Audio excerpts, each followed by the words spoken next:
Salut à tous, aujourd'hui je vous propose de découvrir ensemble le possible jeu de stratégie le plus prometteur de la blockchain. Je vais vous présenter le projet dans sa globalité avec un peu de gameplay et je vais surtout répondre à la question suivante, comment gagner sur Blocklord?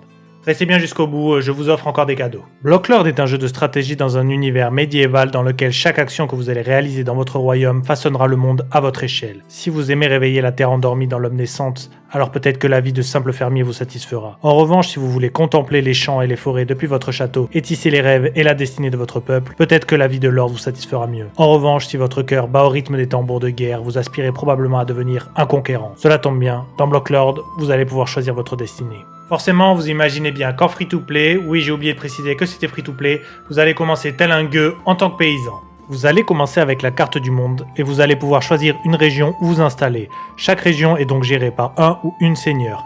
Attention, j'ai voulu la jouer RP, je me suis dit à côté d'un lac j'aurai de l'eau donc je vais prospérer, sauf que je n'ai pas vu que l'infâme Nigel Ishus, mon seigneur, gérait son fief d'une main de maître en me faisant payer 18% d'impôts. Un jour, j'aurai sa tête. Donc une fois sur votre petit bout de terre, vous allez pouvoir commencer à gérer vos habitants. Alors vous ne pouvez pas construire vos bâtiments où vous voulez, malheureusement il faut respecter les emplacements. Vous pouvez envoyer vos habitants récolter des ressources, vous pouvez recruter des constructeurs pour bâtir des bâtiments, des mineurs pour récolter de la pierre, mais aussi des bûcherons, des chasseurs, des cuisiniers, des vachers et de la milice. Le tout pour faire prospérer votre ferme, mais aussi pour vous enrichir si vous gérez bien le tout. Vous pouvez recruter ce qu'ils appellent un héros, il booste un peu vos unités. De temps en temps, il y a des petits événements à choix multiples vous offrant parfois des récompenses positives, parfois des négatives. Vous avez un marché pour vendre vos ressources, un hôtel de ville pour participer à l'effort commun de votre fief, un coffre de la ville pour le partage des ressources, la bibliothèque vous offre une histoire épique, une taverne et un atelier que je n'ai pour le moment pas débloqué. Bref, du assez classique, mais le tout pour une expérience assez complète. J'ai pas encore joué beaucoup, mais c'est assez addictif de s'occuper de sa ferme. Vos habitants se fatiguent après chaque tâche, mais un peu de repos dans une maison les remet vite d'aplomb. Donc en gros, vous pouvez jouer en illimité, le jeu se met très bien en tâche de fond pendant que vous faites autre chose. Je ne suis pas allé assez loin, mais visiblement il est possible de cultiver du bétail, créer une armée ou encore raffiner de l'or par exemple. Ce n'est pas parce que vous êtes un sous-fifre que vous n'êtes pas un rouage nécessaire pour la prospérité du royaume. Pour l'instant, il y a une partie combat assez minime, mais elle va se développer au fur et à mesure des saisons avec des raids, du PVP, etc. Les lords sont donc ceux qui ont un NFT unique et qui ont réclamé une parcelle de terrain. Leur rôle est de gérer la région. Pour cela, ils doivent mettre en place des taxes sur l'or et les ressources, pour gérer les chevaliers en leur fournissant un salaire raisonnable, mais aussi remettre l'argent récupéré dans les infrastructures de la région pour les développer et permettre aux agriculteurs présents sur ces terres d'être davantage compétitifs par rapport aux autres régions. Finalement, le conquérant, qui n'est pour le moment pas implanté, si j'ai bien compris, se charge de défendre son fief face à l'envahisseur, mais permet également à la région de conquérir de nouvelles terres. Dans le jeu, il y a plusieurs types de NFT. D'un côté, il y a les héros et de l'autre, les bannières. Les héros sont représentés en 3 types de catégories. Les communs, qui sont les boosts de vos unités, vous pouvez les attacher à un de vos villageois ou à une de vos structures. C'est eux qui ont le moins de valeur avec du 3,5$ en moyenne. Par contre, attention, plus votre héros a de skills, plus il se vend cher. Ensuite, il y a les héros Legacy pour environ 80$, les Uncommon, qui eux ont une chance d'avoir une caractéristique leur permettant d'atteindre la royauté. Je ne vais pas rentrer dans les détails puisque la feature n'est pas encore implantée, mais il sera plus tard possible de faire reproduire ces héros pour créer une dynastie. Et finalement, les héros uniques qui sont donc les lords. La deuxième catégorie n'est autre que les bannières, c'est des NFT qui permettent, une fois burn, d'obtenir des héros de manière aléatoire. Une sorte de craft pour pouvoir mint des héros. Bon, maintenant venons-en aux faits. Comment gagner sur Blocklord? Déjà, il y a 2 choses à gagner, le token du jeu qui n'est pas encore sorti et les NFT.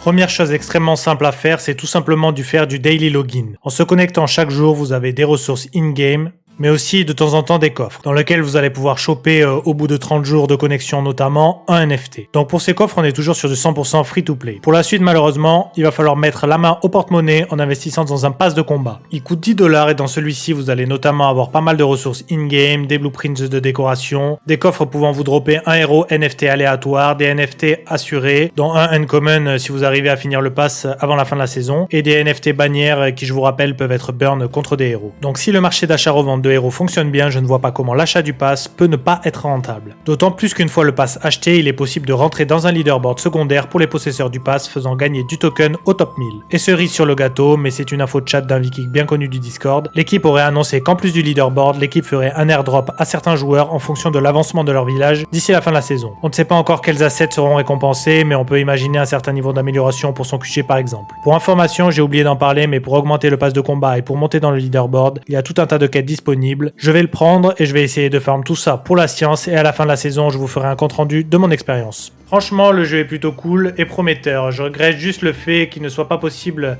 d'avoir un total contrôle de sa ville en plaçant les bâtiments où on veut et non pas sur certains emplacements.